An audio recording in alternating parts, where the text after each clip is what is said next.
From men with nerves of steel to men with a vehicle of steel.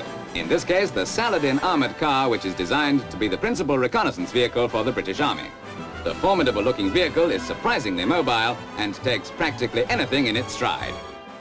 Should the armoured car run into trouble while out on reconnaissance, it is well equipped to deal with it. The Saladin could be the answer to many a private motorist's secret dreams. Imagine coming up behind the road hog who won't move over. A 75mm shell in the luggage boot would really make him shift.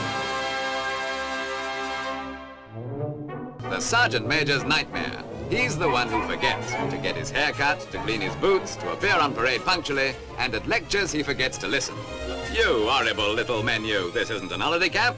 I'm sorry, madam, but you're on War Department property and we can't allow unauthorized personnel to wander about. Otherwise we'll have... I knew it, mutiny. Back to your billets, stand by your beds. Right, General Court-Martial all round. Well, it's enough to drive any Sergeant Major up the barrack wall. A Saladin armoured car tackling a 1-in-3 slope.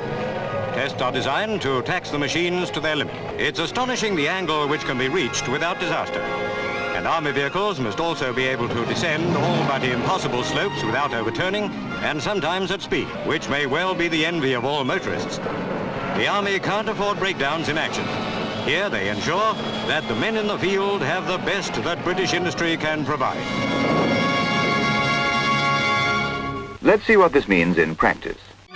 In this film, we're going to see how REME does its job.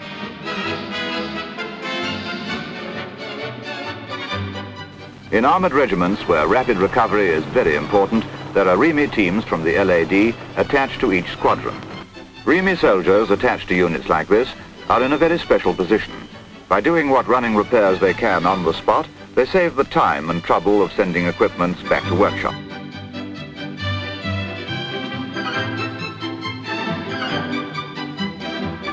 Recovery is a very important part of an LAD's work. The LADs concentrate on the jobs that can be done quickly and leave longer jobs like this one to the next REME unit. Here's a bigger job altogether. Recovering this tank will be a lengthy process, and there's a major repair to be done on it as well. The final drive has ceased. It's a simple repair, but until it's done, the tank is as completely out of action as if it had had a direct hit. Meanwhile, another important REME team arrives on the scene, Forward AFV Repair Section. AFV being an armoured fighting vehicle. As a name, it's a bit clumsy, but it describes exactly what these teams are meant to do.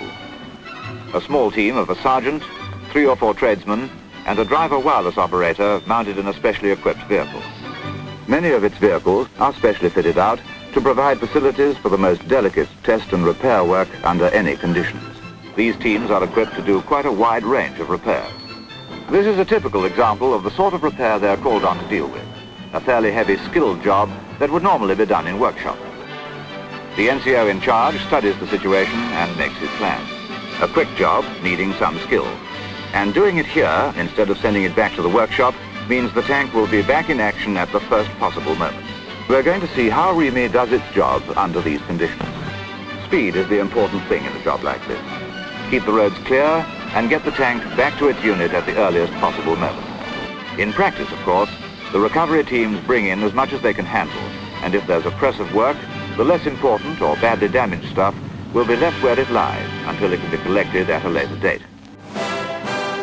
This REME workshop is a modern camp with up-to-date equipment set in attractive surroundings. There are opportunities and facilities for every kind of activity and interest. In the workshop, the equipment is carefully inspected and the repair classified. We shall see later what classification means. It doesn't look very much like a workshop, perhaps, but take a closer look. It may be only a field workshop with the accent on field, but there aren't many jobs that it can't take care of. In fact, this REME unit has the resources in skilled men and in tools to carry out field repairs on any equipment in the division, from the largest vehicle to the most delicate optical instrument. It's got the men, the equipment, and the spares. So you see there are REME technicians distributed throughout the division, each doing the REME job at his own level. There's an RAOC stores section attached to the workshop, which carries a complete range of replacement assemblies and spare parts. There's a little matter of 12,000 separate items for this chap to keep track of.